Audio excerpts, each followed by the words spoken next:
All right, we're calling this meeting to order on February 2nd, 2026. It's 5 o'clock.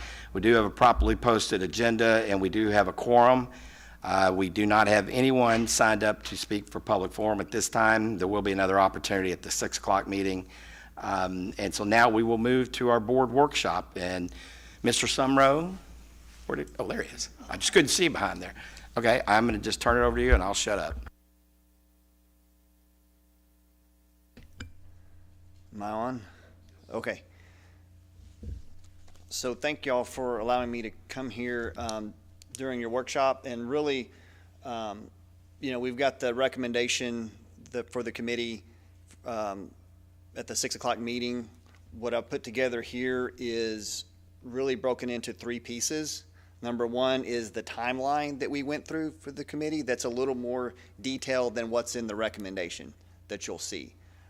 Also, the survey, as a part of this committee, we surveyed the community at large, and there's a couple of excerpts of that in the recommendation, but we wanted to share with you the full results of that survey so you can get a little bit more detail behind that and what the committee saw.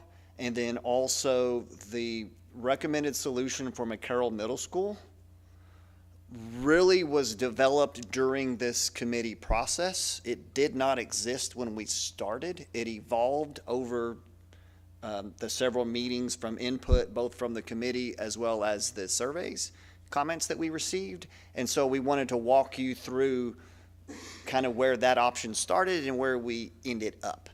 So I'm going to go through this, and stop me at any time, ask any questions, anything like that, and then, or we can discuss it at the end. Whatever y'all prefer. So let's go. So the committee process, the first committee meeting was at McCarroll. I'll make sure I'm here on November 10th. And there will be a timeline in the recommendation that shows really what led up to that committee, but we just want to focus this on the committee itself. That first meeting, we set the foundation for the success. We gained insights from members. We discussed the past elections and talked about next steps. And then we emphasized that this process was really born out of the long-range plan, and that it was a continuation of that really started really back in 2023 when the last bond elections failed. And then the long-range planning commission committee, and we talked about what happened in that and showed a review of that long-range plan that was really the basis of this committee. So it really started before that. Meeting two is when we dug into McCarroll Middle School, and we focused on that first because that was the highest priority in the long-range plan. We toured the school. We showed some assessments that were done. They got to hear from teachers and students as an experience that space. And then we showed four options. We could come up with countless different options of solutions of this, but we figured they were all variations of four options. And those options were to build a new school on a new site, to reconstruct McCarroll Middle School where it is by keeping pieces, renovating pieces, in place. We could utilize the land to the east of the current school in the open field between it and the creek. And we also could use the land to the west of the school that's currently occupied by the baseball and softball fields. So those were the basic four options. There could be variations within any of those, but that was kind of the four big picture things we looked at. We did talk about on the east option to utilize the land more. Potentially you could put that creek underground in a box culvert, drainage ditch, or drainage culvert, which would allow a little bit more flexibility in how you lay out that site as a possibility. In that first meeting, they eliminated the rebuilding it in place. And the main reasons were, and we go over this in a minute, really the disruption to the school. It was less expensive, but not by a lot. It was a couple of $1 million. And it was just really, it really disturbed the school while the construction happened over a 2+ year period. we were actually hoping that the committee would have a little bit more insight as to the direction they want to go, but they wanted to digest those options a little bit more. So what we discussed was putting together a survey just to the committee. It only went to the committee members that asked them questions about the specific options and try to get their opinions. It also was used to start to introduce other aspects that would be in the bond related to security, transportation, CTE, technology, and I think that's it. So that they could have a preview of that too and have a little bit of a thought put towards their next conversations. So then we had meeting 3. We presented the survey results to them. This is just the committee survey. We looked at potential sites for a remote site that potentially could be looked at and pros and cons of that. We modified one of our original options, the east option, and I'm going to walk you through what that looked like in a minute, but that was based on feedback that we got from that committee survey. And then, like I said, we reviewed transportation, life cycle, security, technology, and then some CTE needs of the district, and discussed how that would affect the overall cost of the bond. The committee that night eliminated the remote site option. So now we were down to 2 options, which was building on the east side or the west side. And the committee wanted to get more feedback from the community at large on what their opinions were of those sites. So we put together a survey to the community. And that's what I'm going to share with you right now. This is exactly the results that the committee saw. So this was just the intro slide that we put this together. That was requested by the committee to get more input from the community. So 1,628 people started the survey, 1,254 completed it. And you can see the age breakdown. I don't know if you can read it all there. The majority of the respondents, 54%, were age 35 to 49. So that's really your key parent age range of the district. 65% of them did identify as being Decatur ISD parents, and almost 73.5% were homeowners in the district. And then almost 81% are registered to vote. And then this bottom slide, the bottom box, DISD residency, you can see how long they lived in the district: less than 5 years, 6 to 10, 11 to 20, greater than 20. So there was 7.25% that were not a resident, but they had kids in the district. So their opinions, even though they're not taxpayers in the district, their opinions were included in the results. Just to compare, in the last bond election y'all had, 2,675 people voted in that. The age ranges are almost inverse to this. 43% of them were 65 plus, 30% were 51 to 64, 20% were 35 to 50, and 6% were 18 to 34. Just that's something to keep in mind as we move forward. We ask an initial question of, would you support, without them knowing anything else, would you support a bond election as a result of this process? Of that, 76% said yes, whether it's yes or most likely. About 8% were saying no or probably not, and then almost 16% couldn't answer without more information. This is important because what it shows you is the majority of the people responding to this were already in favor of whatever they were about to see without knowing what they were about to see yet. And we'll come back to that in a minute. So this next one indicate would something make you more or less likely? And there's a little bitty text, but I'll just tell you that the top one, and you can see the blue is the support. The top one is that this bond proposal would be developed by a committee of community members. The middle one says that you're aware that 65% I'm sorry, 65 and older with the homestead exemption, that your taxes are frozen. And then the third one is that the Decatur's tax rate is the lowest, is among the lowest of surrounding school districts.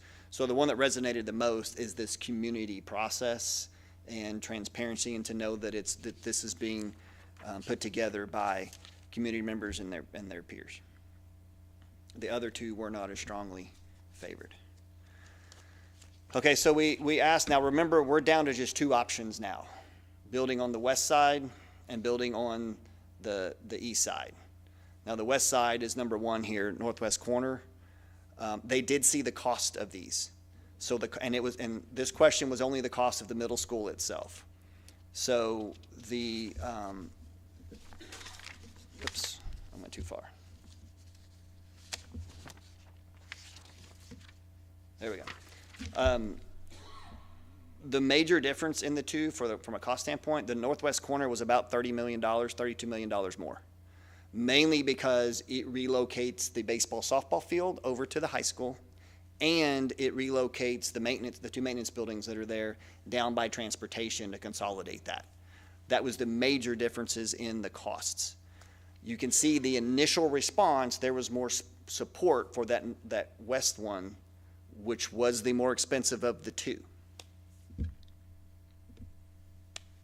We also asked a question about Ennis, because in both of those options, we were showing or proposing that Ennis get its own commercial kitchen attached to the school addition, so that they don't have to continue to transport meals back and forth from the MPB.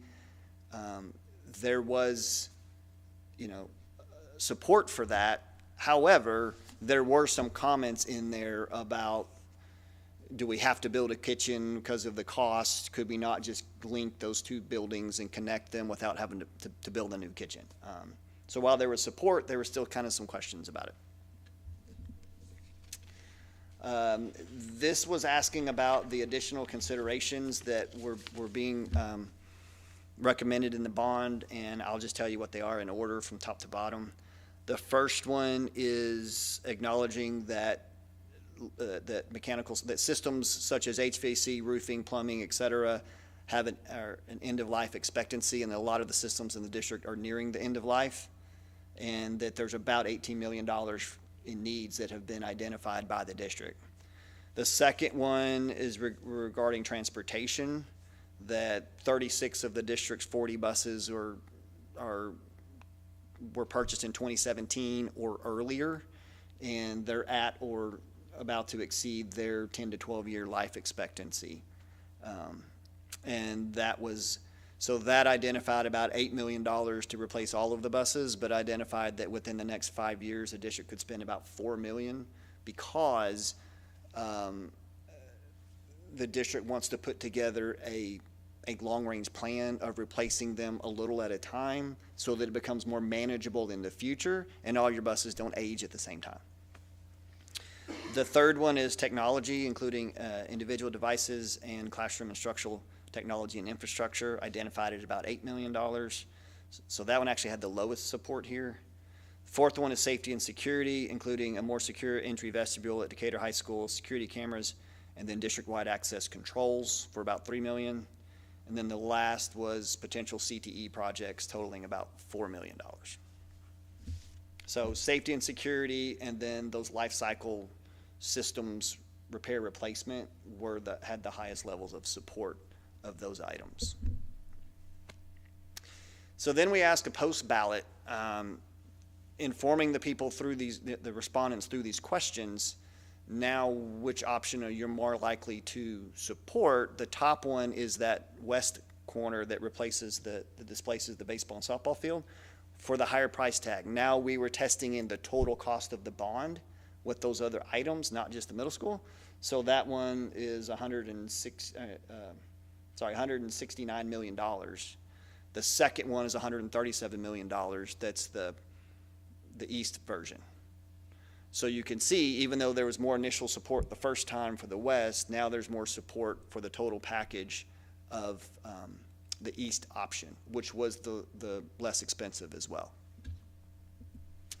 So we also looked at, if you remember that group of people that was about 16% that said, I need more information before I can decide. After going through this, we wanted to look at, okay, now that they've seen more information, where do they end up? And about 32.5% ended up with the west option, and about 57% ended up on the east option. So there was more of those people moved towards supporting the east option, which was the less expensive of the two. We also looked at the people who identified originally as not in favor of a bond to see if their opinion changed. And we actually had movement, about 12% to the west version and about 29% to the east version. Now, I will say, you can't just add this up and say 50 people moved, because this 12 could also be in the 28. Like, they could have supported both options. But it was interesting to see that some of those people did see the benefit in some of these and did change their opinion. So then going back to that committee process, we presented those survey results at meeting 4. And based on some feedback that we got, we modified our east version again, which I'm going to show you here in a second, walk you through that. Well, I'll do that right now. So this was the original east version. And what it was trying to do was consolidate the middle school and the extracurricular facilities for that middle school in that open area. Now, this option puts that creek underground to be able to use more of that site. The thought was that by consolidating that and preserving the land where the current middle school stadium is and fields, that would provide flexibility for the district to develop that down the road some other way, potentially sell it, things like that. However, some of the responses, some of the feedback, this is some of the initial feedback that we got, whether it be in the committee or some of the surveys about this option may generate greater community support. This doesn't exhaust all the funds, because some of this had to do with it being the lower price point. However, we got feedback about, why are we building a new track and field? We just resurfaced this one 5 or 6 years ago, whenever that was. I actually went and walked that track, and it's in really good condition, the surface is. And so we said, okay. So the other feedback we got is, there's an area over there next to Ennis that the community uses for local sports teams, community sports teams, to practice. And while the district's not maintaining it as a field, some of the community members mow it, or it gets mowed, and they'll use that field. So we wanted to preserve that. That was feedback that they wanted. So in this one, we're utilizing the existing track and field, and then showing not only a new practice field for the middle school, as you have the larger enrollment, but also a new community field, just identifying that we preserve that as well. And so you can see some of the comments that led to that change. And then you see the Ennis kitchen on there as well. After the last survey, there was a lot of questions about what happens to the multipurpose building. We talked about it being CTE and a district-wide, thing, that the middle school could still use it. Ennis could still use it, and that led a lot to this next thing too. Was Ennis does not have, it's the only elementary school that does not have its own kind of larger assembly area and stage to use. So they use the MPB as well, coordinating with the middle school. So this was the last version that we showed the committee in number 4, and this is the one that's in the recommendation. So what we did was, in order to maximize the use of the MPB, is we're proposing to add on to that building and actually split it down the middle and separate the two sides, so that the cafeteria and the kitchen and the stage is utilized by Ennis, and we'll build a connecting corridor between the two, and we'll have to add some restrooms and things in there, so that we continue to use that building and that resources, and probably will give it a little more life even than what it has now. And then on the middle school side, we will continue to use the 2 gyms as practice gyms, and then continue to use those locker rooms. And we would renovate that building, the finishes and things like that. And then we build a new competition gym, which would be across the hallway from the locker rooms, as a part of the middle school. That will give the middle school 3 gyms. That was one thing that we heard, that they have right now access to 3 gyms, and they're one of the only middle schools around that does of that size, and they use them all for different groups, different organizations. It's not just athletics. And so this would still allow them to keep the 3 gym concept. And then there would be a new cafeteria and kitchen, and then everything else with the new middle school on there. In doing this also, because now we're building the new middle school attached to the MPB, we can consolidate more, we can preserve the creek, we no longer need to put that underground, we can save those dollars. We may look to improve the connection where the bridge is to get across to the field, the stadium, maybe widen that, do something, but just in an isolated area instead of the whole thing. And then we still preserved room for that community field as well. I do want to point out that I'm going to point out in a minute, there's no artificial turf in any of this. This is all grass. That was a comment that we heard too. There's no, it doesn't mean you can't decide to do it later, but it is not part of this recommendation. So in this recommendation, it is. Mm-hmm. Yes. Can you Yeah. go back, the circle there, is that fire lane? Yeah, and we don't know, we'd have to work that out, but the intent there, okay, so I'm glad you said that, because that brings up something I didn't say. In doing this also, so right now, our understanding at Ennis, this would allow them to pick up and drop off of the MPB and provide them a circulation pattern where they come up and circulate through that existing parking lot, which they do now. But we provide a separate circulation pattern for the middle school, 2 different loops. They could actually have 3, but one can loop. Can you see that mouse? Okay. One loops down here.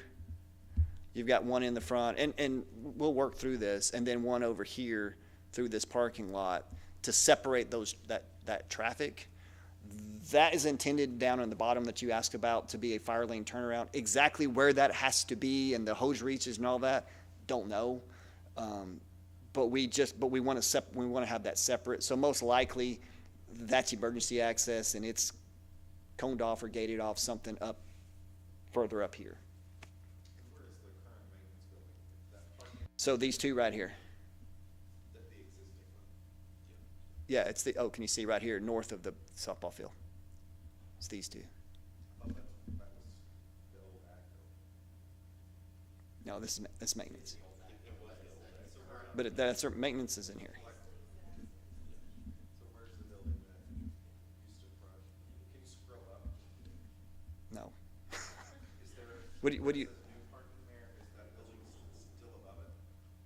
No, there's no building here. So that's where the existing school is. Yeah, current McCarroll Middle. Yeah, I don't have the current one. Current McCarroll Middle School sits right here. Sits right there.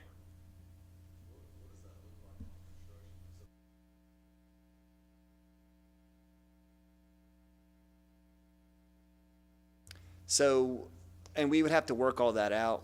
Currently, it's overlapping the old gym by a little bit. So the question is, when we design this, do we figure out a way around that? Because we can. Or do we tear down that gym at some point during this construction and build a temporary wall? Will kids be displaced because The portables will have to move. I don't know all that yet. We'll have to figure that out. they won't be displaced? So the only thing that would have to be displaced is the portables. The intent is that they would have access to the rest of the existing building until at some point this is done. So they're still in portables. The portables you have now are still there. They're just going to have to be relocated somewhere.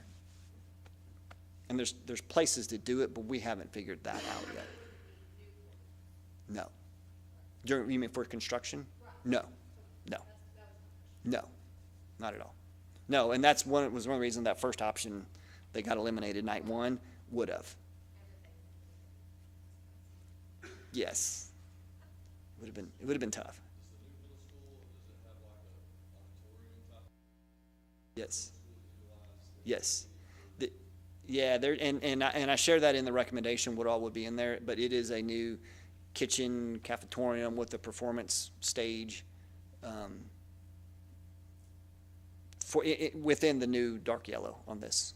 So they would have their own, so Ennis and McCarroll would have their own space for that. And that's the end of that, so, yeah. Obviously, the traffic is a big thing for me.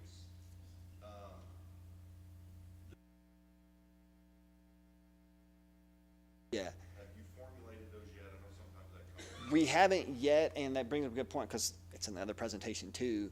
The intent is, so when we design schools, we do everything we can to get all the cars off the street, right? And we try to separate buses and parents, and depending on the, how many buses and how many parents, sometimes we have 3 loops and different kids go to different ones, right? And we want to maximize those lengths. So that's just general practice, general good practice of school design, right? So we know we're going to do that.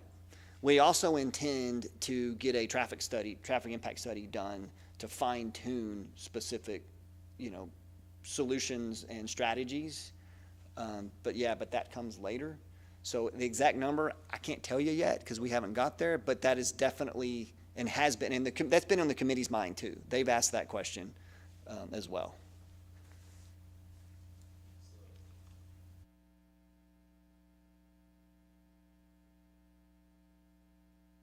Yeah. So yes, and same thing, it's in the other presentation. It talks about functional capacity. So this is programmed, and this is just a program for square footage. Obviously nothing's designed, we have to go through it. But this is sized for 1,000 functional capacity, which means you can probably get 1,100, 1,150 if you need to deal with growth, but it's designed to be comfortable at 1,000 kids.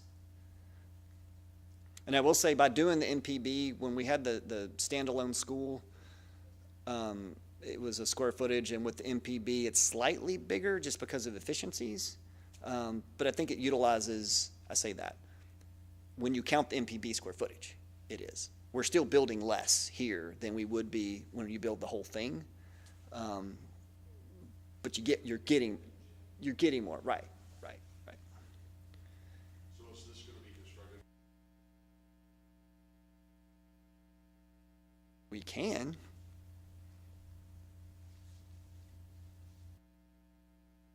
No.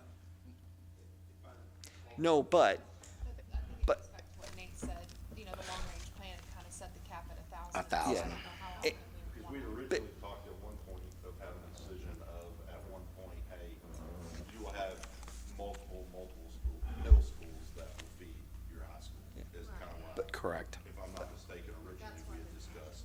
But it would be easy to design this to where these, because so the 2 horizontals are the classroom wings, if you will, to design it to where that can be extended. That's in this particular one, there's room to do that where the fire lane is.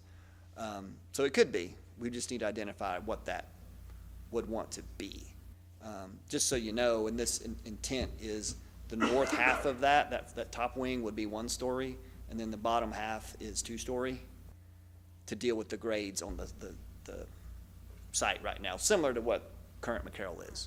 When you go to that back wing and it's 2 story. But the intention that the committee came up with was to be a Correct. Yes, because eventually, competition, like giving students more opportunities at the middle school level instead of all being in one big middle school where they could have more opportunity if they were Correct. split up. correct. Yeah, and you talked about I remember we talked about the effectiveness of middle schools and just dealing with that many kids in one space, yeah. people on that committee that wanted 900. I think smaller. And we said, we said, okay, When it comes to that age group. yeah. Well, because the 1,000 was supposed to be, kind of the top end, but you may operate, below that for a long time. There's a lot more in the presentation, the recommendation. The intent here was to really walk you through, and I think it was important to show how this evolved. I'm actually pretty proud of the fact that this is really the committee's plan. We didn't have this day one. This was not one of the options we shared with them. This is from feedback that we got from them. What percentage commitment did you have on that? You're just taking all my thunder from my next meeting, but. Sorry, sir, I'm sorry. But I will tell you, 100. So when we finally got down to it, and when they saw this, the committee almost overwhelmingly said, that's it. And then when we actually voted, there were 2 people in the room that did not vote for this one. But then, and the reason was with MPB, with both buildings connected to the MPB, they wanted it to be separate, and we said, well, we'll separate it, but it'll be internally. But then, as we talked through that, and they actually came around and said, this isn't necessarily my first choice because of that. But then, yes, we're on board, we are 100%. They raised their hand, so ultimately it was 100%.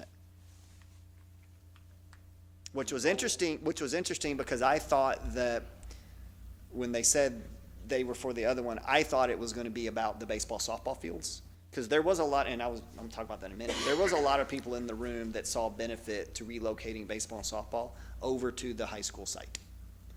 So I thought it was going to be about that, but it wasn't.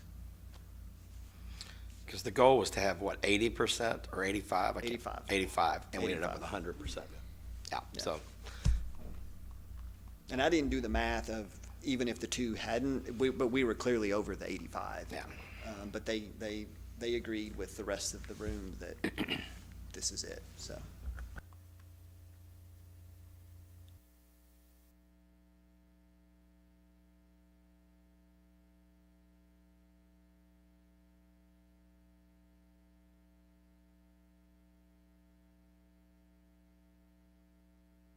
Yep.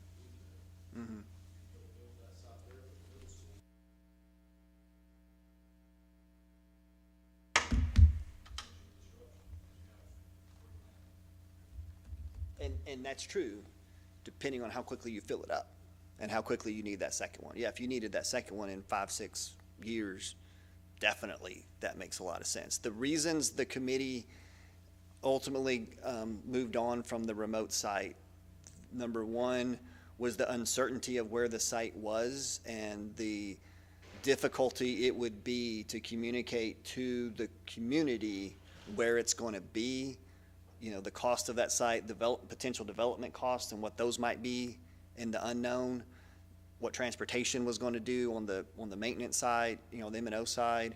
All of those things, I think, were a lot of the reasons. And the other was, what happens to this, building? Do we still have to maintain this site? Operational costs? What happened, McCarroll Middle School, does it sit vacant? Do we tear it down?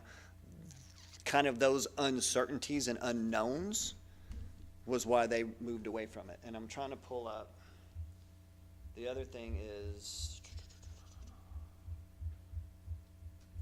it's not on this one. I was trying to pull up the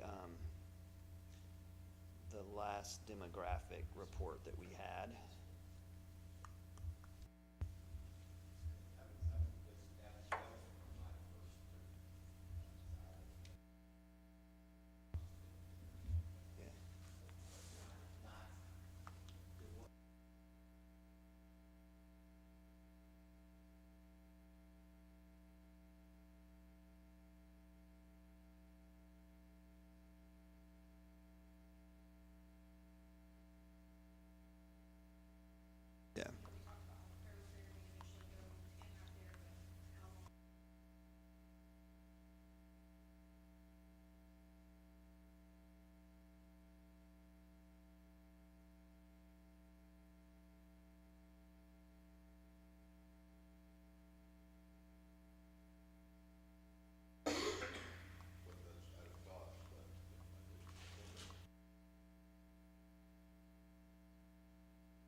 No, I was just going to say that, yeah, I mean, we're pursuing this, at least this is what I went to the meeting, so I kind of know what the community is wanting, and I know Jeremy was there, and I think Matt was there at those. But there was just too much uncertainty with a remote site, but that doesn't mean that we don't need to, this board and this community needs to be working towards that, because yes, by the time that is built, it is possible it could be at capacity or near capacity. So we're, in a way, I hate to say this, but we're sort of kicking it down the road a little bit. We're taking care of the immediate need using existing facilities, using existing land, because that's the cheapest cost, because we know we've, got to do something.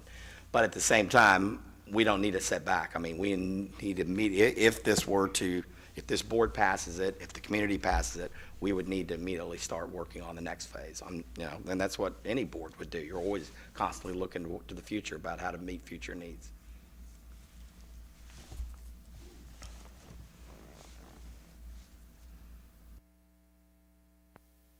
Other questions?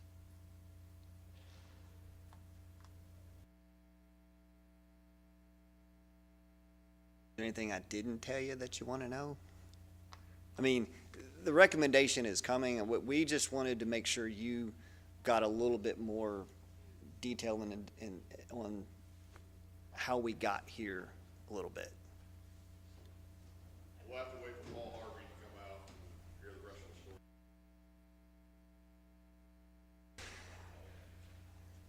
Okay? I think we're good. all I I got. appreciate your time. Yeah, we got through that a little quicker than I thought we would, so. But anyway, unless somebody else has got any other questions, then we're going to adjourn. Oh. Okay. I think going forward with this, obviously, we have. Microphone, we're public. I think that we need to, do we have some kind of statement that we're going to read, or how does this get presented to us in the next meeting? Talk about This, in 6 30 o'clock, minutes? yeah. So Brett will present the community or the committee recommendation. Will there be discussion? Y'all will be able to ask questions just like Yeah. this. Okay, okay. Look at this as a workshop, just kind of to prep us, because, we couldn't have everybody on the board go to these meetings. So No. we wanted to bring everybody up to level. I mean, Jeremy, like I said, was there, Matt and I, so we got to hear a lot of all this stuff. But the rest of you guys didn't get that opportunity. So this is your opportunity to understand exactly what the committee was thinking, what they were building towards, and then to be able to ask any questions. But then at 6 o'clock, then we'll hear a formal recommendation from the committee. Okay. But this way, you're not kind of caught off guard. There's a part of me that feels like we need to address trust issue again. I mean, and maybe that needs to be in discussion, maybe we need to make a statement, because I still think that there's going to be voters out there that have trust issues with us. And if we can find a way to, acknowledge, where we've gone wrong, we could build some trust with those voters that are already or have been no voters. So maybe that's. And I agree with that. I Okay. think that will be the next phase. I mean, we need to have a formal recommendation, then we need to have a formal vote that we're even moving forward to that. And then at that point, I think definitely there needs to be discussion and education about, here are things that we've learned over the last couple of bonds, and here are things we learned over the last few years. But until we actually formally approve this, we're Right. going to put it on the ballot. I'm just saying as a board, us being accountable. So, and I'm not singling anybody out because I'm part of this board. So I'm just saying us acknowledging our role in maybe, the loss of trust in the community. So, because we do have some people that are not supportive or are going to be supportive. And I would love to have their support because I think some of them are on the fence. And I think we're going to have to work our tails off to Well, get. And that, like I said, that will be part of the marketing So- effort that will take place between the February 9th if it in fact is formally approved, to all the way to May. So we'll have almost 90 days, and we're all gonna need, but we can't start doing that until we actually approve this, so, Okay. yeah. And once we do, then we'll move forward with that. Okay. But, yeah, I 100% agree with you. Okay.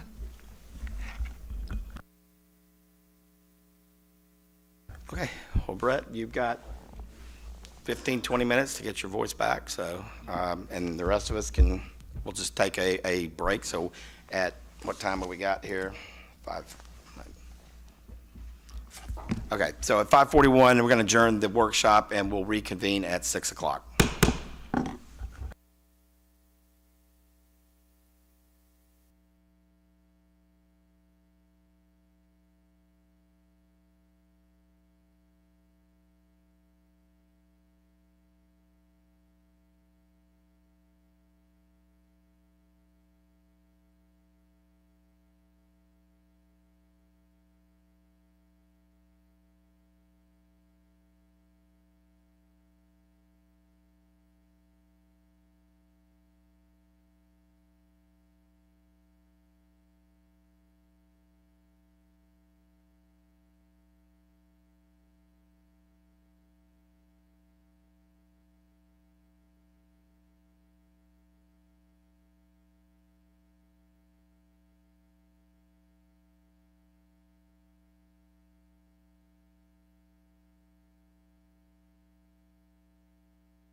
All right, it is 6 PM on February 2nd, 2026. The meeting of the Decatur ISD Board of Trustees is in session. We do have a properly posted agenda, and we do have a quorum.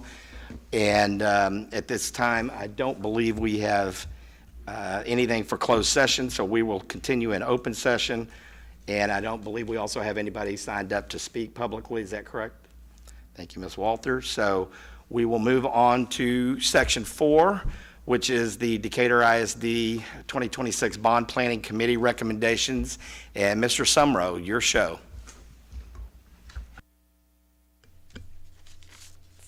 Thank you, Mr. President. And I'm excited to be here tonight to make this recommendation on behalf of the Decatur ISD Bond Planning Committee. And, oh, can you, how about now? Am I good? Okay. So once again, I'm there. I'm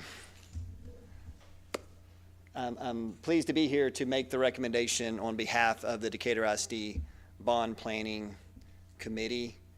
We're going to start with kind of a timeline that the committee looked at. Going back to May of 2015 was the last successful bond election in Decatur ISD. It was for the Decatur the Decatur High School indoor facility, and then there was some transportation security technology and facilities, totaled about $13.5 million.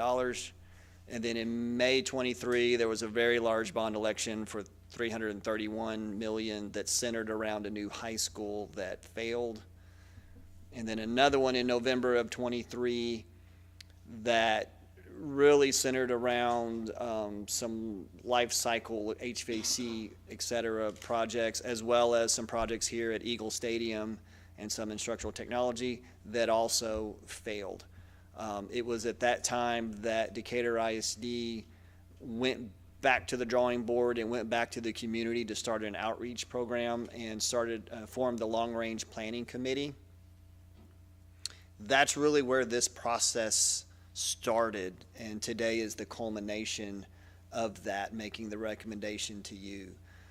That long-range planning committee back in 24 evaluated facilities and projections, and they were looking to how to best meet the district's future needs and establish a clear direction for the growth, because there was questions that came out of those 2023 bonds that should have been basic questions that really were unanswered. And the big one was about the high school and what the direction of this district was going to be. And that committee outlined a vision and strategic plan for the next 15 plus years, providing a foundation for future planning and potential bond discussions. That was the basis of what this committee did and what their work was. But even before that, in May of 25, when Ms. Williams got here, the district formed 5 committees, Compass committees. They're the high-performing students, highly engaged staff, strong community partnerships, strategic resource management, and future-ready students. Each of those are made up of community members, student ambassadors, some of you from the board or on some of them, and then district administrators. And it was really to start a partnership and a conversation with the community members to be, to partner with the DISD and kind of pull the curtain back a little bit as to what's going on and get more feedback.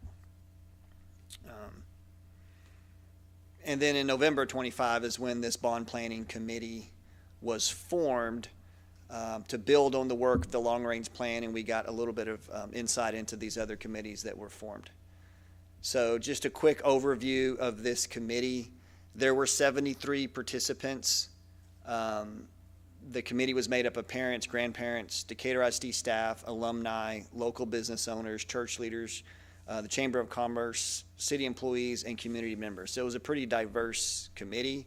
These are all the names, and several of them are in the room here today. I'm not going to make y'all stand up, but raise your hand if you participated in this committee in some way. So there's a lot of people here. I think to show the support for this recommendation, also to make sure that I give the recommendation that they all approved, which I plan to do. So it was pretty good coverage. Now, not everybody on this list made every meeting, but there was a lot of work done, a lot of nights, and so they made what they could. But all of these people participated in some capacity.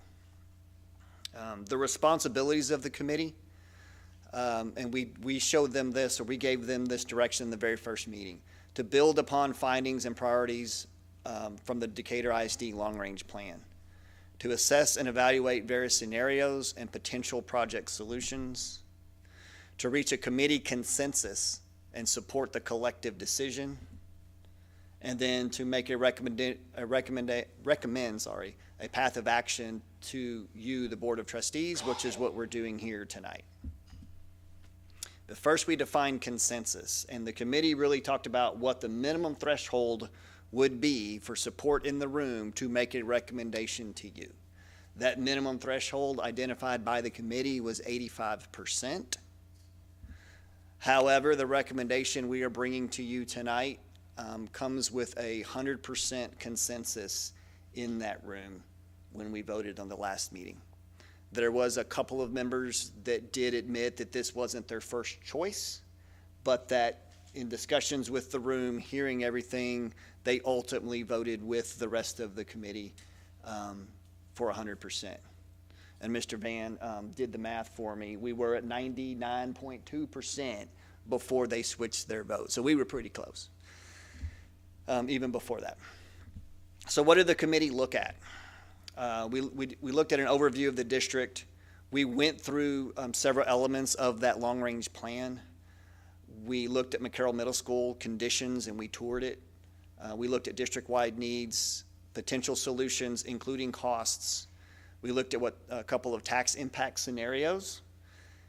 The committee had us facilitate a community-wide survey to get more input from the community members, which y'all saw the results of a second ago, and then a lot of discussion between the committee, ultimately leading to this.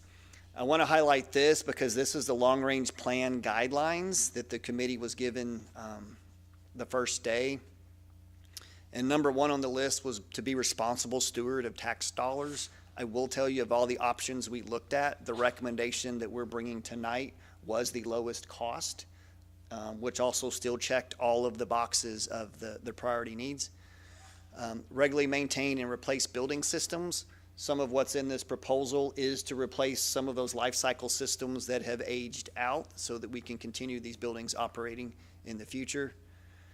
Use a functional capacity formula to determine campus capacity. The recommendation we're bringing uses 1,000 functional capacity for the middle school, which was established by the long-range plan. Purchase of future school sites shall be integrated into all capital improvement plans. We've talked about new sites.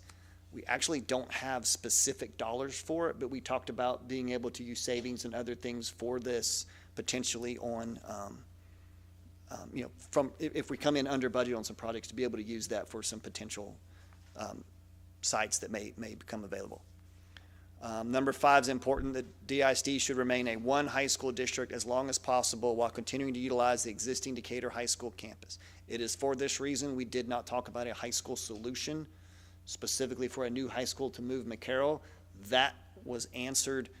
Well, I will tell you that was partly answered when the 23 bond, but then that was answered by the long-range plan. That's not on the table here. I will talk a little bit about the high school, though, and kind of what those long-term plans are for that.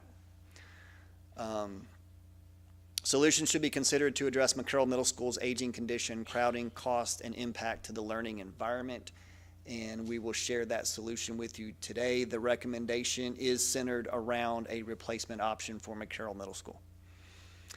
Be mindful of the impact facilities have on staff and incorporate design strategies for learning and professional development. That just comes to as these projects are programmed and completed, that will keep not just the students but also the staff in mind, because these are their places of business.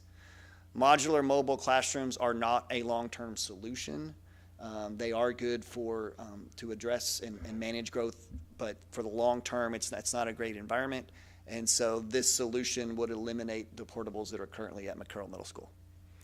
Prioritize security at each campus by complying with TEA Chapter 61 recommendations as a minimum standard. And there are security recommendations in here as well in this program to address that. Provide an annual public update on the status of the long-range plan and any associated efforts, part of this process here. And then if we move forward, the district would be asked to have an updated kind of status of these projects for the community and as they're executed. And then form a separate community bond committee with regular 3 to 5 year bond schedule to prioritize capital projects and address life cycle replacements. That's what we're doing here today. I'm not going to go over all of this, but this was the long-range plan priorities in the 0 to 5 year, address McCarroll Middle School, security issues. Those were really the high level and the highest priority that we focused on. And then high school addition, CTE, fine arts, and large kitchen cafeteria. There's some things that address that as well, but there's more potential solutions for those that would be in a future bond. And then campus life cycle system replacements, you'll also see that in this recommendation as well. This was the facility assessments that the committee saw, and this is the high-level overview of it. TASB completed these assessments in 2021, I believe. Facility Condition Index is basically taking all of the needs of a building and identifying a cost to correct all those and divide that cost by what it would cost to just replace the building on a like-for-like basis. The higher the percentage, the more you may consider replacing the building versus putting more money into it because your cost is your gap is closing. As you can see, and as the committee saw firsthand, McCarroll Middle School was the identified project or building that had the biggest needs, which is understandable because it is by far your oldest facility. The Decatur High School, it's still in the green zone, but it's a little bit higher than your other campuses. That's mainly due to the age out of your HVAC and your roof that's nearing the end of their life. So not something that can't be managed. As we looked at McCarroll, and this came out of the long-range planning committee here. McCarroll is your oldest campus, originally opened in 1973 as Decatur High School. The current learning environment does not meet the current standards of the minimum standards of the Texas Education Agency. And big reason is because those standards did not exist when that school was being built. It's not necessarily that it's deficient, it's just the recommendations of the learning environment has changed quite a bit since that school was constructed. The HVAC and roofs are near the end of their life expectancies. And then committee survey, this survey that this is referencing in here was of the long-range planning committee.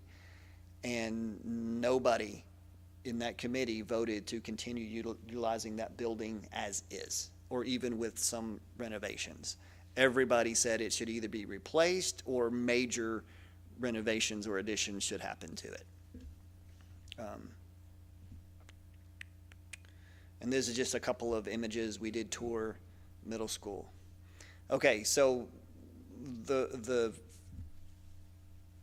committee was presented 4 options to address McCarroll Middle School. Now, there could be a whole lot of options, but they're all variations of these 4. And they are to build a new middle school on a new site, somewhere location to be determined. That's option 1 up here. Some of the concerns about that is not knowing where that is and what potential development costs there may be, whether it's utilities or, roads, streets, things like that, costs to get those to the site. Option 2 is to demo portions and rebuild portions of McCarroll on the existing location. Challenges there, biggest challenge is what to do with all the kids during construction and you get it displaced. But we were trying to utilize, some of those newer, I say newer, they're still pretty old, but newer portions of the building and with renovations. Option 3 was building a new middle school utilizing the land you have that's west of the current school. That requires a displacement of the softball and baseball field and reconstructing them at the high school site. It also would require moving, there's two maintenance buildings at that corner location, and it would move them down to your transportation facility down by Young Elementary to consolidate all of those people, because they travel back and forth right now anyway. And then the fourth option was to build on the east side of the campus in that field that's between McCarroll and the creek, if you will, and the stadium.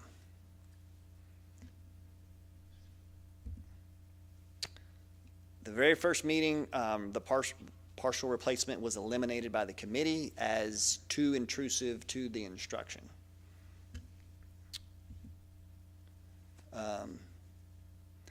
The remote site was eliminated a little bit later after discussions and a committee survey, mainly because of the uncertainties and the unknowns, transportation issues, potential safety issues, depending on where the site was located, a lack of ability to communicate to the community where it might be, not knowing those things.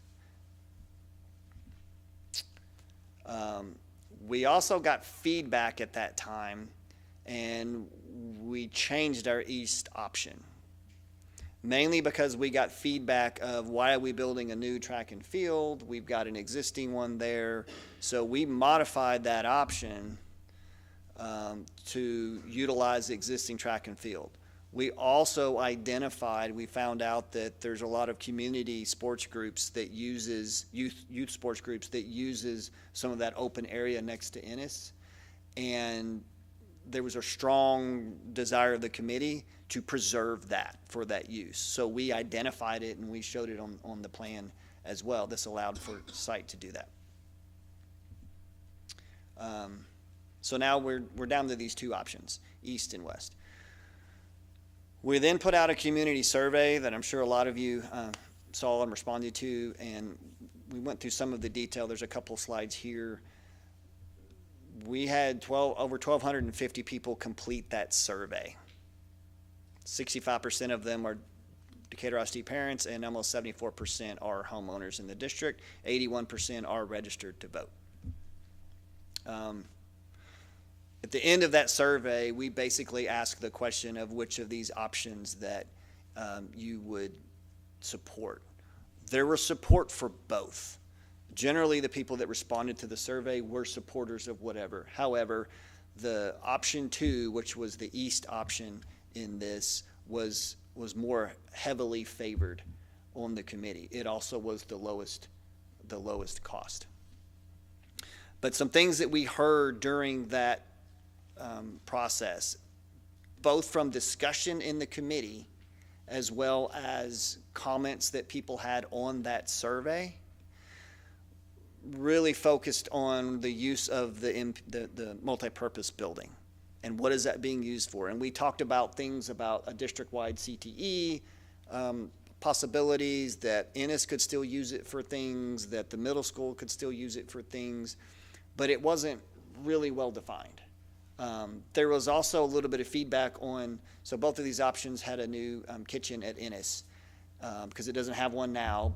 Meals are transported back and forth to the MPB, and there was questions about building, because a commercial kitchen is some of the most expensive part of a building to build. So there was questions about that expense, and we've got the MPB sitting there. So we created a new variation, which created the new middle school attached to the MPB, and we made a connecting corridor between Ennis and the MPB. And then we will divide the MPB so that the current kitchen and cafeteria and stage performance platform is able to be utilized by Ennis alone, so they have complete control of the scheduling of that space. And then the two gyms and the locker rooms would be utilized by the new middle school. So it provides more life for the MPB as well, and utilizes more what you have. The other thing this does is it consolidates a little more to the central on the site and allows us to preserve the creek without having to put that underground. We do keep the existing middle school stadium and locker rooms, renovated. I do want to say, I've said it a minute ago, it is not intended to make any of these fields turf. They're all grass fields. But then we do provide, for a middle school with 1,000 kids, you really need 2 fields. You've got boys athletics, girls athletics, other things, people that might want to use that field, 7th grade, 8th grade teams just for scheduling. But then we still preserve the community field as well in addition to that. So there may be more opportunities there for sharing with the community. So this is then what we presented to the committee. This is the one that they ultimately selected for the middle school option. And you'll see it in a second, just on a bigger plan. So that was kind of the process we went through. We also looked at some other needs of the district that'll be in this recommendation. But ultimately, the recommendation from the committee, the Decatur ISD Bond Planning Committee recommends the Board of Trustees to call a bond election on May 2nd, 2026, totaling $137 million to build a new McCurl Middle School and address life cycle replacement projects and more impacting each campus in the district. So what's in there? This is that middle school concept that the committee came up with. And like I mentioned a minute ago, what I'm proud about is this option did not exist when we started this process. The first 4 that you saw, this is really born out of modifications to one of the original options based on feedback, and it didn't happen all at once, too. It happened over a couple of cycles based solely on the feedback of committee members and community members in the survey. And when the committee saw this, we heard people in the room saying, that's it, that the kind of the light bulb went on. This solves all of those things in that the long-range plan that you saw, but it doesn't add any of the extra. There was support for the baseball and softball fields. However, that also wasn't on the baseline kind of critical items. It is still something that can be done in the future, but it is not part of this. So that's approximately $100 million for that scope for the new middle school. Career and technical education. Now I use this site plan, I call it career and technical education. There's some other things on here too that I wanted to highlight. But at the high school, enlarging the ag program, the CTE that's out at the ag program, by closing in the covered portion and doing some renovations to some of those interior labs to create more space for those kids. Right now they're having to turn kids away just because of just numbers of that. So that would provide relief to some of those spaces. I also show on this plan, it comes up in a minute, but a new more secure entry at the high school. Right now, when you get buzzed in, you're everywhere without actually being checked in. So it is to create a secure entry where you're buzzed in, but you're still in a secure area where you can be checked in, badge screened, all of that stuff before you have access to the remainder of the school. And then also it shows up in a minute, but we showed on the site plan at the high school to replace the theatrical equipment in the auditorium that is well past its life expectancy, both the sound, lighting, and rigging. And then in addition to that, the Flushy building that is right out here that way, that y'all own, we've looked at a concept just north of Eagle Stadium. We've looked at a concept to create a venue that could be utilized with the CTE kids to really open up and invite the community in and provide opportunities for these kids to showcase what they're doing and actually practice and benefit the community as well. It can be culinary, it can be floral, your ag. There's a lot of different programs that could use this space to interact, in a positive way. And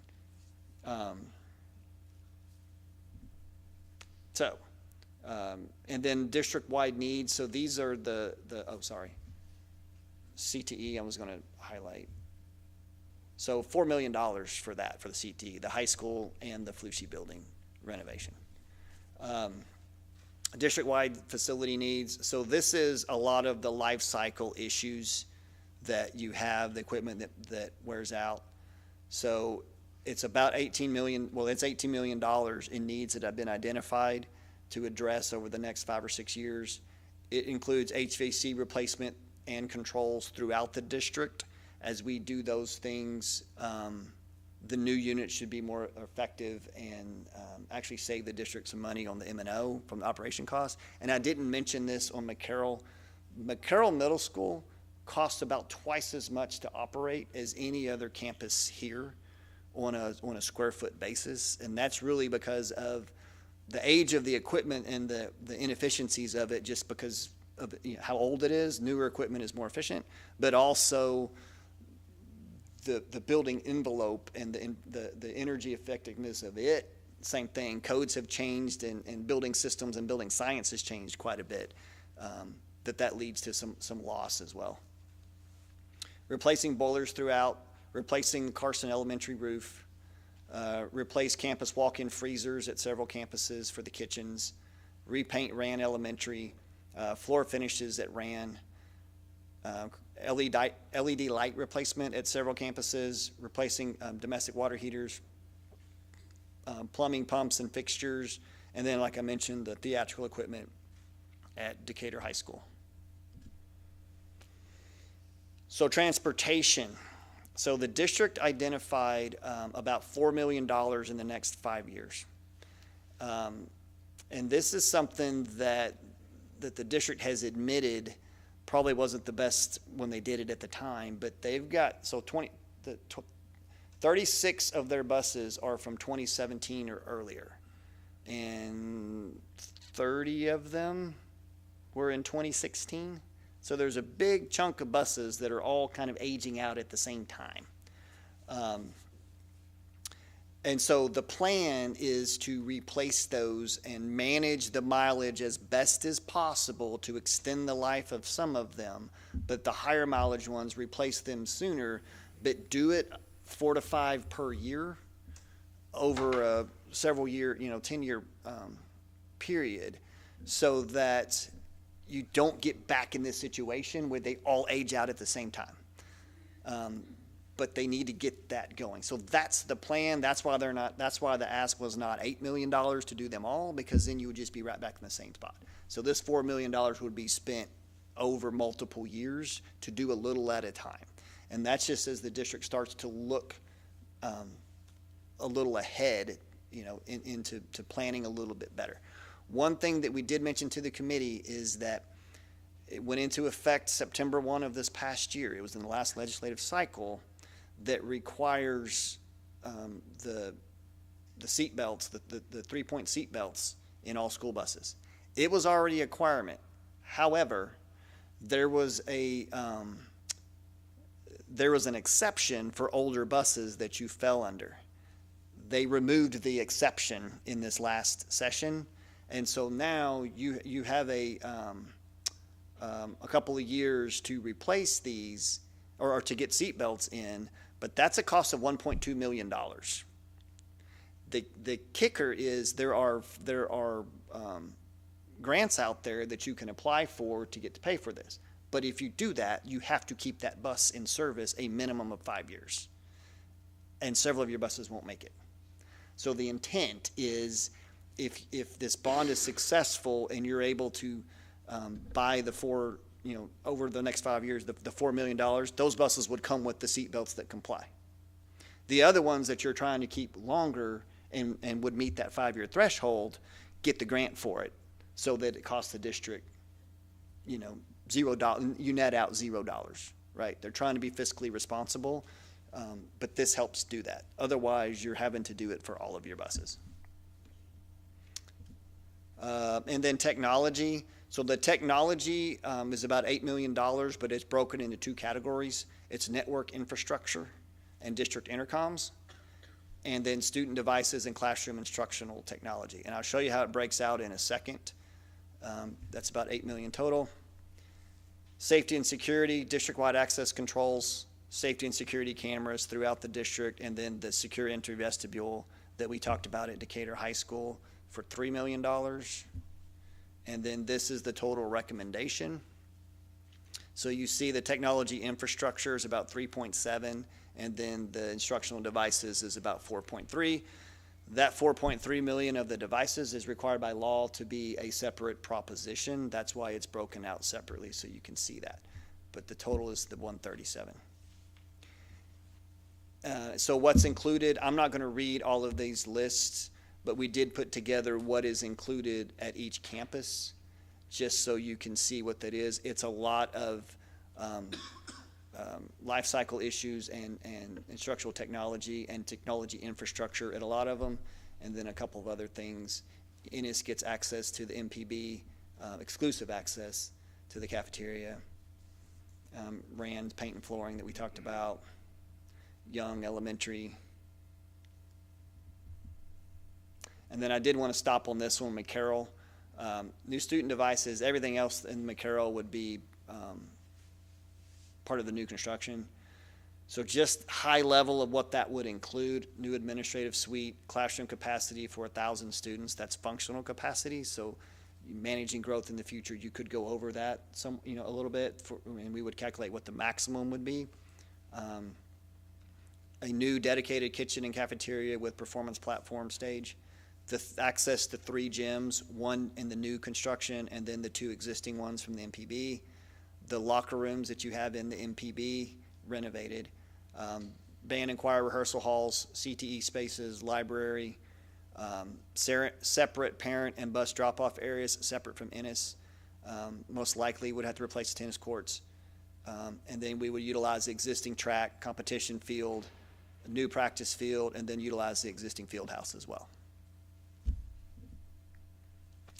And then there's the Decatur High School, new HVC and controls and the other things. So what's the financial impact? Just real quick, there is a difference of maintenance and operations and INS. We're talking about the INS, or interest in sinking, portion of your debt services and your tax rate. Just as a reminder, anything that's funded out of INS or any money that's funded through INS cannot be used for any M&O operations, which includes teacher staff, salary, paying utility bills, other than for construction, things like that. So one of the things too about this INS investment, if you will, is it could help lower some of your M&O operating costs and some of the efficiencies of some of this equipment, especially when you consider McCarroll Middle School and what the costs are to operate that right now. This is just a high-level tax rate history and what it's done. Your current tax rate is at the lowest it's been since 1993, and we do acknowledge that a lot of that has to do with compression at the state level that they've done over the last several years. And this is where Decatur ISD falls within some of your peers around here. Now, I always like to caveat this by saying there's nothing magic about this list. We looked at I talk with my hands sometimes. We looked at the districts that are around you. A lot of times, financial advisors will give us a list of districts that resemble you in terms of size and growth rate, except that they're 3 hours away from you. And so the context, if there's any districts missing from here that you want to see, just let us know and we can add to this list or change it. But currently you sit right between Springtown and Boyd ISD at 89.68 cents. If this bond passed, both propositions, it would increase the debt service 2.2 cents per $100 of taxable value. So you would go from 89.68 to 91.88 cents. And if that happened, you're still in the same spot on the chart. So it is a tax rate increase. It's relatively small. How small or big, depending on your perspective. This is a chart that shows the monthly impact for a house that has a homestead exemption. Now, if you don't have a homestead exemption, or if you have a rental property, then this chart's not right. You'd have to remove the homestead exemption and see what the calculator was. So for an average home value in Decatur ISD of $400,000 with the homestead exemption, the annual impact would be $57.20, or a monthly impact of $4.77. And then just as a reminder, for anyone that's over 65 and has the homestead exemption, their tax rate is, their actual tax bill is frozen for the ISD only. That's really important because some people don't always understand that, and they say my taxes went up. The ISD portion is frozen from a dollar amount. And I'm almost done. And that's the end of the recommendation. I do want to hit on a couple of FAQs that we thought was important. And there will be a lot of FAQs for this, but a couple we wanted to talk about. Mentioned a minute ago why that we did not consider a high school. Why did we not do that? And it's specifically because the Long Range Planning Committee decided that DISD should remain in one high school district as long as possible. This was a continuation of that process. What this shows is potential long-range master plan for that high school as to how it can grow and accommodate more students in the future with additions. CTE at the top, classroom in the middle, enlarge the kitchen and cafeteria, enlarge the fine arts, enlarge locker rooms, and then you can see the baseball and softball field and another practice field down there below. What happens to the existing McCarroll Middle School building? As a part of this development, the existing building would be demolished to accommodate the new campus. This also reduces maintenance and operation costs associated with maintaining an aging building with outdated systems. Currently costs twice as much to operate. Now that's that's relative to the size of the building. You know, it's based on a square foot cost. But it is your most inefficient building currently. How will traffic be taken into account when developing the bond? The proposed solution follows good design practices by separating parent and bus traffic on each site, as well as separating McCarroll and Ennis traffic, allowing arrival and dismissal traffic to operate more efficiently. In addition, a traffic impact analysis would be conducted during the design phase to identify specific design solutions to address traffic on and around the site. We know that's an issue, and we know that we can improve that with this solution. And then how will the district ensure bond funds are spent as promised? The district intends to convene a community bond oversight committee, and that was a recommendation of Ms. Williams, and really to have that transparency as to what this, you know, where these dollars are going. They'd serve as a liaison between the district and the community. This will provide accountability to verify projects are completed on schedule and on budget. They will help facilitate timely communication with the community about the district's progress. And along that line, I do want to mention, I was going to say it at the M&O and INS slide, but we did hear from some committee members, not necessarily in the open discussion, but some that I talked to afterwards about the M&O budget and versus the INS budget, and that while they're two separate budgets, the committee and the community, the feedback sees them kind of related, and that there is, I think there's an expectation of transparency with them, and they want to see kind of steps in a positive way to get a you know, a balanced budget. You know, what was mentioned to me is several years of kind of deficit budgets that their eyes, they see the difference, but that is something that will need to be addressed to the community and to the committee. That's kind of an aside, but so what are the next steps? The deadline to call the bond is Friday, February 13th. The deadline to register to vote is April 2nd. Early voting would begin April 20th and through April 28th, and then election day on May 2nd. So if you elect to call it, then you would have your factual information campaign happen between the 13th and February and May 2nd. And that's all I got. Questions for me? So this is gonna be for you and Kyle, deferred maintenance as of right now. What was our total dollar? We're asking for 18 million here, that's what's proposed. What is total dollar?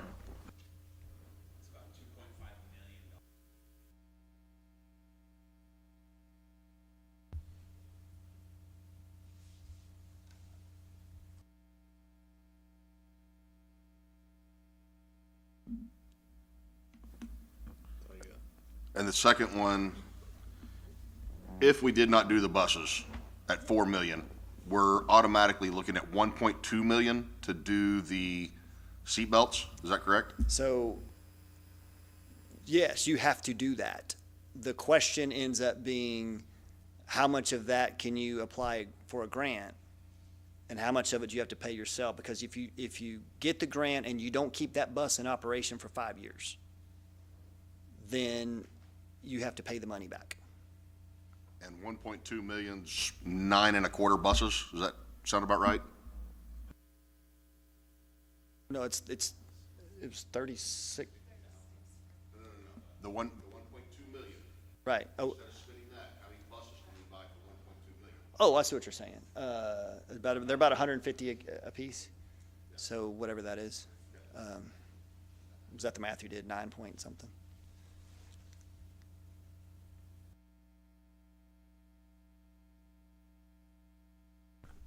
So regarding the high school and the security vestibule or whatever we're calling that area, and maybe I missed that in there, was that broken down as far as what approximately that would cost to make that So- more of a secure facility? Yeah, so of the 3 million, we're budgeting right at 900,000 to 1 million for that. But we've talked about a couple of different options on how to do it. And part of the discussion is when you look at the long-range plan of the high school, you know, kind of what was identified before was creating a new front door with the new addition and a new administration, and then you renovate your current administration to classroom space or educational space. And the reason for that is because what we're looking at now, without having a really big expense to build a whole new admin out front, is something happens remote from where the offices are. So there's some concepts of how we could do it that we had to establish the budget, but there's not an exact solution that we've landed on yet. Whether it's filling in the rotunda or building a small addition to the side of it. Does that make sense? Does that Yep. answer your question? Yeah, the only, it's not even concern, is that, is that adequate enough, you know, budgeting 900,000 to 1 million, is that gonna So- probably be able to accomplish that? It will accomplish it, but it was going back to being the steward of the money and trying to be efficient in that, knowing that down the road, you're gonna have a bigger, addition at the high school to address the growth that's projected to come, whenever that is, right? Within whatever the demographics say that when that happens. And that there's probably a more efficient way to do it, but it would take more money. So we're trying to figure out a way that we can create that on a more reasonable and economic solution to last you until you have that bigger addition, Okay. you know? I mean, if you think similar to what we did at McCarroll Middle School, although it was a little bit more straightforward because we were able to access the office right there, but it just as an economical way as we can. Can I ask a question? Yes, ma'am. Regarding the things that are for maintenance, if we end up with a surplus, let's say we overbid and we end up with extra money at the end, who will be handling, I mean, what will we be referring to when we use that extra money? Will that be by committee?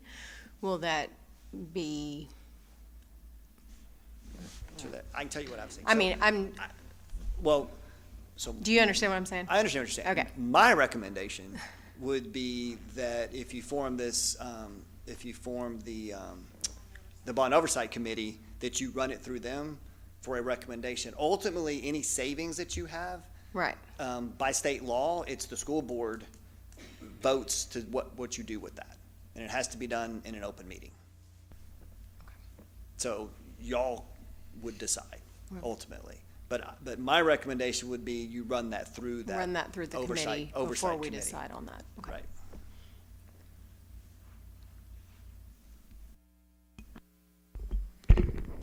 Stan mentioned the high school a while ago, and you showed the outline of what that could potentially look like. On that footprint of the current high school, like max capacity, like what does that carry us to? I've been told 2,400 kids. Do you know what that looks like? You talking about with additions? With additions, yeah. Oh. I don't know exactly because the plan that I showed, wait. Yeah, so this plan, I would comfortably say would get you 2,400 to 2,600. You can actually get more if you want to come up north where that parking lot is and even slightly to the west. You start getting into questions of not necessarily classroom space, that's the easy part. It's your extracurriculars, it's your kitchen, it's your core spaces.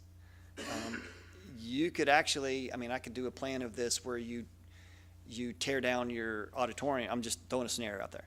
You down the road, let's say you want 3,000 kids on this site. You could, an auditorium with 900 seats is going to be too small.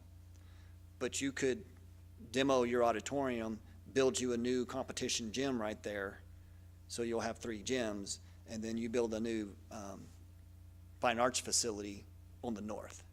So there's things you can go even beyond the 2,600 to 2,000. That is so far down the road that it doesn't really make sense laying that out right now.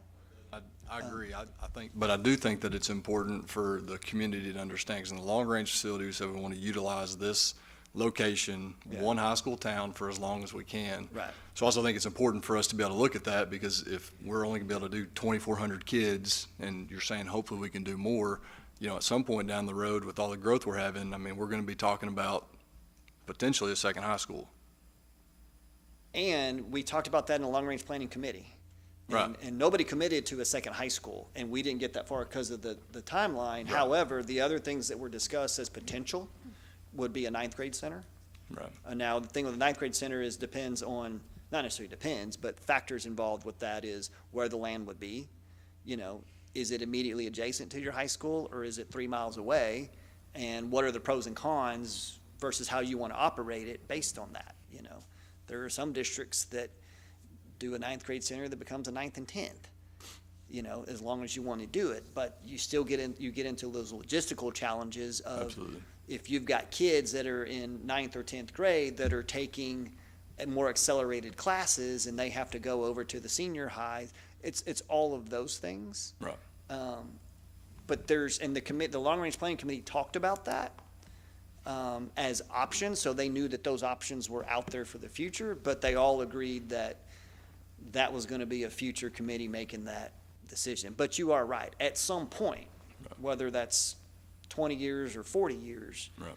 you will outgrow that and have to do something. Right. So you mentioned just in logistical issues. So on the Flushy building, is that something that like we're going to utilize like during school hours, or is it going to be nights, weekends, or?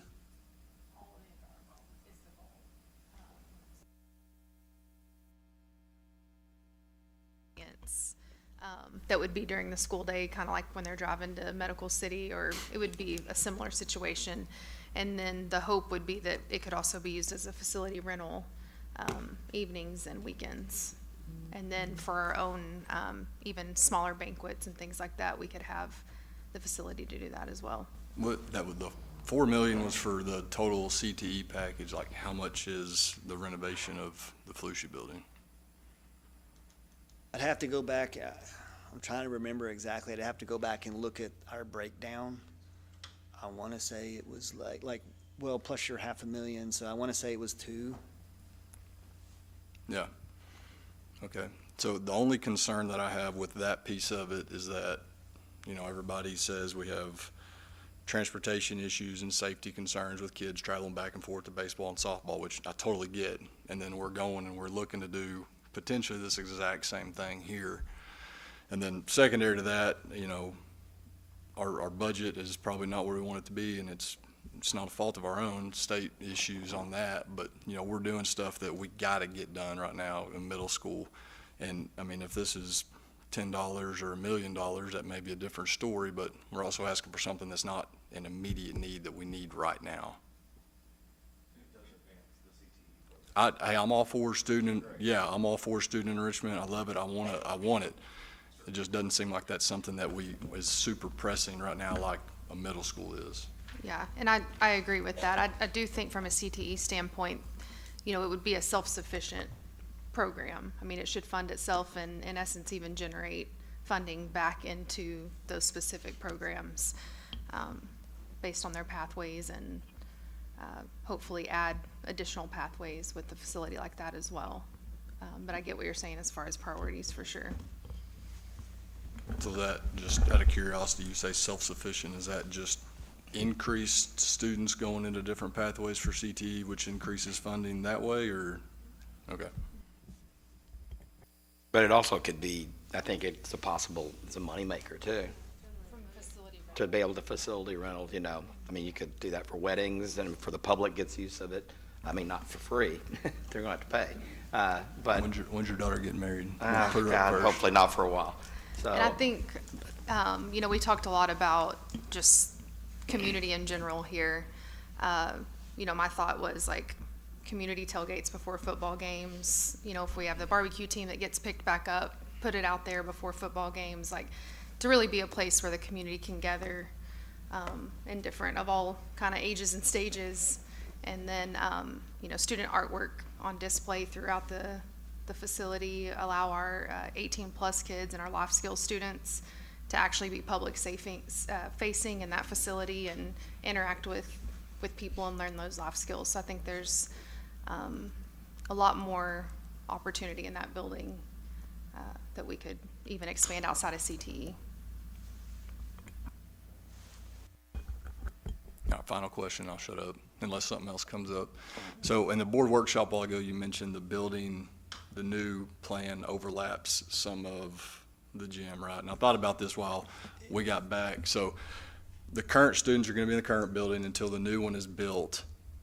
And then, I mean, you're not gonna be able to tear down the current building and build the new parking lot and everything in one summer. So what does that look like? So the short answer is I don't know. The long answer is we do this all the time, construction managers, and that would be a whole nother process to select the delivery method and the contractor that's going to build it. But building on occupied sites, we've done a lot of, and there is phasing and logistical plans that we can't answer without that input from that contractor, because first and foremost is safety of students and teachers, you know, and the separation and the scheduling of it. Things that we've done is certain things can happen over the summer when you got free reign to prepare it, you know, divide the site so that when school is in session, you have very clear egress. And we would have to work with the fire department on that as well, so make sure that we've got egress for the building as well as access for them if there was an issue that they can get to the building to serve it, right? So the exact how, I can't tell you that. I can tell you that looking at this site, there are ways to do it, but that's something that just hasn't been developed yet. It's not a concern that it can't be done. Yeah. And once again, this isn't the final layout anyway. It might be that this thing shifts a little bit to the east and it doesn't overlap that at all. What we do know is that the portables have to move. And there will be, the other thing that we do when we have a site like this, especially because you've got a lot of grade on this one, is the design and the grading requirements have to be done and really designed in a way that it can be built with that other school sitting there. Because if we have to, you know, do some cut and fill that undermines existing school, obviously that doesn't work. So all of those things and those constructability issues is part of the design process.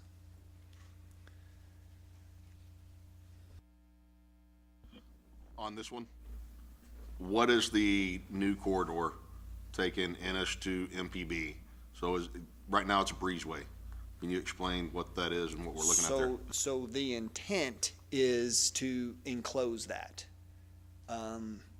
when we look at, because we don't have a survey, but looking at the elevations that we can get from Google Earth, we can't quite do a sloping floor, so there will be some ramp or steps in there somewhere. But the intent is to close it completely. When we divide it off, the restrooms are going to end up that are currently in the MPB, they're going to end up on the middle school side. So we are going to have to add some restrooms to meet code for the elementary side. So that's probably in that connecting corridor. We've also talked about adding a music room there, because Ennis doesn't have one, correct? And then that would be nearby the stage that's in there as well, so that you get a little bit more economy of building that in there. But the intent is that it's enclosed for safety and security.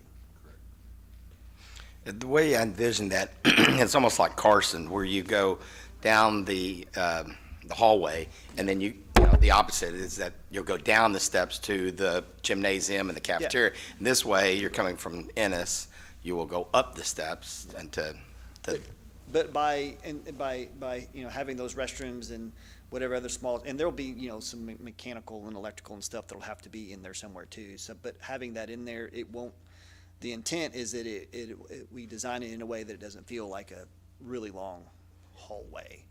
We have something along the way.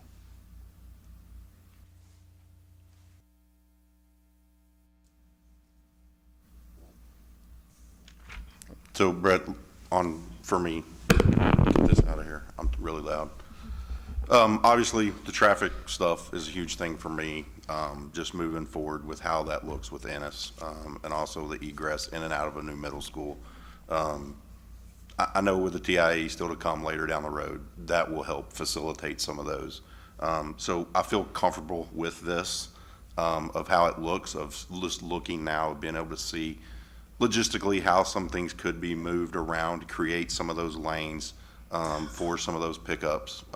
So I'll tell you, I feel a little more comfortable about this than when I initially heard about it. But to continue with that is, I just really think it's very important that, we thank the committee who took all the time and on all these meetings. I've been through that. I know what that involves. There's a lot of discussion. There's a lot of times disagreements that have to be hashed out. And so I appreciate every single body, all the thoughts that were taken to put this to where it was. I'm like you. I think it's important to note that this was not one of the original options. And so I think that is very, very due diligence upon everybody on that committee, to starting with, we started with a roadmap that I think was done a little different this time. We utilized a long-range plan, which for me and my profession, again, is extremely important. Planning ahead, I have a little sticky note, failure to plan is, planning to fail. And I keep that on my desk all the time. So I think that's extremely important, of looking down the road at what our options are, and then we follow that roadmap. And I think all the things that were done, it follows that, of taking into consideration all those things, ensuring that we made sure that we had a representation of what our community thought as well. Because some of the things to create this, lastly, it seems, at least from what I'm hearing, came from some of the community feedback from one of those surveys. So again, kudos to the committee and everybody for listening to that and not just saying, hey, this is the best option we think, but they listened to that. So I just really think that you guys have done a great job of putting everything together to put this out there. And then as we move forward, all those community members, or the committee members, the next step really for them is to keep pushing their work. Well, I appreciate that, and I think it's interesting because after the first meeting when these options were introduced, and we did that committee survey, there was someone, and we read every single one of the comments that anybody wrote, and there was one in there about, hey, this is, we were just given 4 options. Is this all I have to choose from? I thought we were going to design this together, and I think, we took that to heart, but also, we didn't just put a blank piece of paper up the wall and say, what do you want to do, right? And we didn't even put this up there and say, hey, how do you want to change this, right? And so that process was happening, and I don't think they realized it until we got here. You know, and yes, this evolved specifically from comments from the committee on things that, whether they were critical of something or said, can we do this? And you know, we really had to listen to, you know, to hear that, right? And be open to that. And I think we were. I'm extremely happy with this recommendation. I think it checks all of the boxes. Is it perfect? It's not perfect. I don't think we're ever going to get to a perfect solution. But for those things that were identified in that long-range plan as those guiding principles, I think this checks as many of those boxes as possible in a way that's $100 million is a lot of money. But when you consider what this is and what it takes, what construction costs, it's pretty economical, because we could have done this for $130 million. You know, so I'm happy with what happened out, and the committee, you know, seems to be happy. And if you're not, raise your hand. You know, and I'm really here to represent them and the work that they did. Our job was to facilitate to their solution, and I feel like that's what we've done.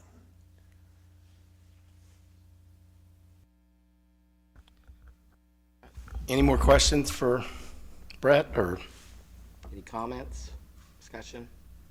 Obviously, we will be, we'll take the recommendation. We'll be voting on that next Monday, the 9th, and we'll reconvene, see what happens then. So I'd just like to echo what Chief Campbell said. Yeah, thank you for, I see a lot of familiar faces that were at every one of those meetings. I know there was a lot of hard work by you guys put in. Appreciate what you guys did.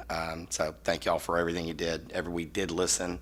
I can assure you, everybody on this board here has listened to the community loud and clear, what you want and what you're pushing for and what we need, and we will take all that under advisement. So if no other further questions, then it is 7:02. We are adjourned.